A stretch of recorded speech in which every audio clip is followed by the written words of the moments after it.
және Тәжік шекарасынан шығарылуына 20 жыл толып отыр. Қанаты қыран құстай биік самғар, оянсын ұйқысынан күліп таңдар, соғыстың ардагерін қастерлеуді бүгінгі бақытты ұрпақ ұмытпаңдар. Ұрыс алаңында қаза болған бауырларымызды 1 минут үнсіздікпен еске аламыз.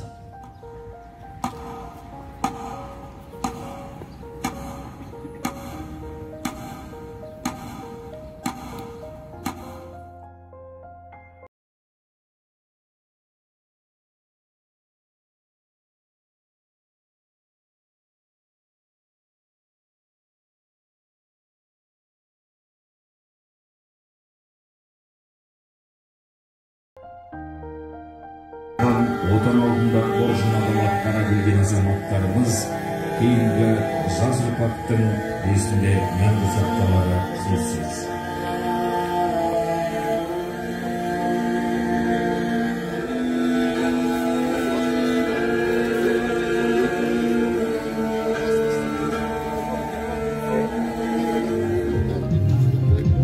Ауған жері шыққан жылымызға 18 жыл болып жатыр.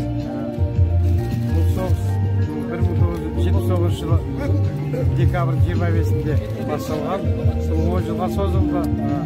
Алды 40 жыл міне, 18 жылға созылып жатыр шыққандарымызға. Біздің осы Амазон келген боздақтарымызды, достарымызды сыйлап біріміз қауышып жатырмыз. Көп боздақтарымыз қиналмай қалғандар бар, жете алмай қалғандар бар. Сол жерде жат жерде қыршын қалғандарымыз бар. Олардың жаттар жері жайлы болып, тоқтар нұрқа болсын. Келгеннен кейін қайтыс болған жігіттер бар. Жұбайлары, аналары келіп сыйлықтарын алып жатыр.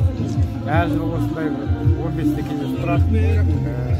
Декабрьдің желтоқсанның 25 күні біздер еске алу күні қылдық. Кірген күнімізді осы ақпанның 15 күні бүгінгі числоны, бүгінгі күнді жеңіс күні арнап осындай мереке тойлап жатқанымыз бар.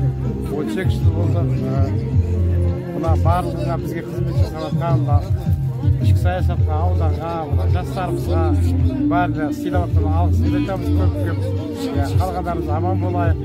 Біз ұлы соғыс ардагерлерінің алдың аталарымыздың тәрбиесін, патриот тәрбиелерін көріп өстік.